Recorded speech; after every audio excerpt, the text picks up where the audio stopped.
Hello everyone, welcome to a new video. আজকের এই সুন্দর মিষ্টি মেয়েটি হচ্ছে আজকে আমার এঙ্গেজমেন্ট ব্রাইড।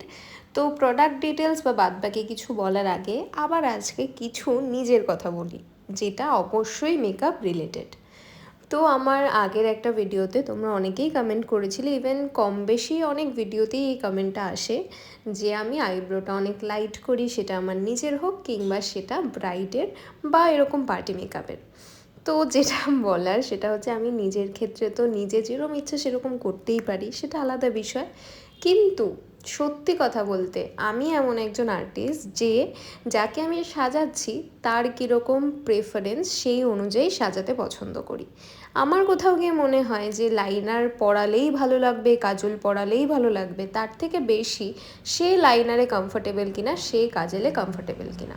কারণ অনেক সময় অনেক কিছু এইটা আমাদের মানতেই হবে যে হতে পারে তার ফেস অনুযায়ী হয়তো তাকে লাইনার ভালো লাগবে, কিন্তু আমি যদি না পড়াই তখন কোথাও গিয়ে হয়তো সে সারাক্ষণ আনকমফোর্টেবল থাকবে, আর সেইটার জন্যই তার মেকআপটা কিন্তু ততটাও ফোটে না। কোথাও গিয়ে হয়তো তাকে খুব সুন্দর লাগছে, কিন্তু যেহেতু সে কখনো পড়েনি তার জন্য তার সমানে মনে হতে থাকে যে এটা বোধহয় তাকে ভালো লাগছে না। এবং এটা কিন্তু আমি নিজে বানিয়ে বানিয়ে বলছি না, এই এক্সপিরিয়েন্স আমার প্রচুর হয়েছে। এরকম আগে 2-3 জন ব্রাইডের সাথে হয়েছে যে আমি বলেছি প্লিজ কাজল পরো না, ভাল লাগবে না, তারা জোর করে পরার পর আবার তুলিয়েছে। আমি বলেছি প্লিজ লাইনার পরো না, ভাল লাগবে না, তারা জোর করে উইংস করার পর আবার মুছিয়েছে। তো সেই রকমই এখন কোথাও গিয়ে এইটাই আমার বলতে পারো এতদিনের থেকে শিক্ষা, যে যার যেটা প্রেফারেন্স, যে যেটায় কমফোর্টেবল তাকে সেরকমই আমি লুক দিই। কিন্তু হ্যাঁ, অবশ্যই তাকে বেটার বানানোর জন্য বা তার যে সৌন্দর্য সেটাকে আরও সুন্দর করার জন্য। তো আমার যারা ব্রাইডরা থাকে বা যারা আমার কাছে party makeup, engagement makeup, haldi, mehendi এগুলোর জন্য মেকআপে বুকিং করে, তাদের মধ্যে বেশিরভাগ মানুষই এমন থাকেন যারা বেশিরভাগ সময় বলে যে আমার আইব্রোটা প্লিজ টাচ করো না, বা আমার আইব্রোতে প্লিজ শুধু আইব্রো জেল লাগিয়ে ছেড়ে দাও, আমাকে প্লিজ আইল্যাশ পরিও না, আমাকে শুধু মাস্কারা দিয়ে দাও।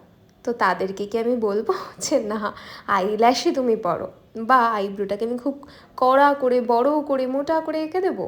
তা তো নয়, কিংবা খুব ডার্ক করে, সেটা নয়। সেই রকমই আমার আগের দিনের যে ব্রাইড ছিল সে আমাকে বলেই ছিল ভীষণ হালকা, চাইলে তুমি ব্রাউ জেল দিয়ে দাও। তার থেকে আমার পক্ষে যেটুকু সম্ভব হয়েছে, যেটুকু আমি তাকে কনভিন্স করিয়ে করাতে পেরেছি সেটুকুই আমি করেছি।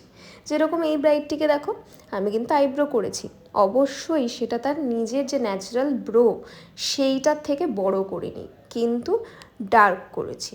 ও আমাকে বলেই ছিল যে তুমি কিন্তু ব্রড করবে না, তো সেই রকমই আমি করেছি। আসল কথা যে যেরকমভাবে চায় সাজতে তাকে সেরকমটাই সাজানোর চেষ্টা করি, তার সাথে সাথে নিজের একটা সুন্দর টাচ রেখে।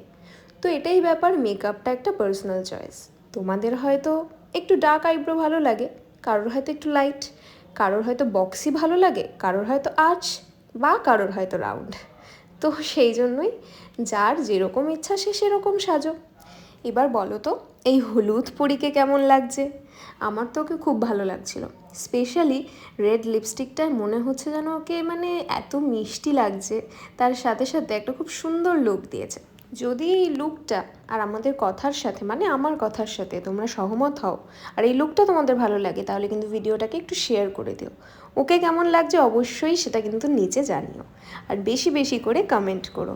তার সাথে সাথে বুকিং কিন্তু চলছে, তো যারা নিজেদের ব্রাইডাল রিসেপশন, মেহেন্দি, সঙ্গীত, আইবুড়ো ভাতের জন্য বুক করতে চাইছো, তাড়াতাড়ি উপরের দেওয়া নাম্বারে কন্ট্যাক্ট করো, আর তাড়াতাড়ি নিজেদের স্পেশাল ডের জন্য আমাকে বুক করে নাও।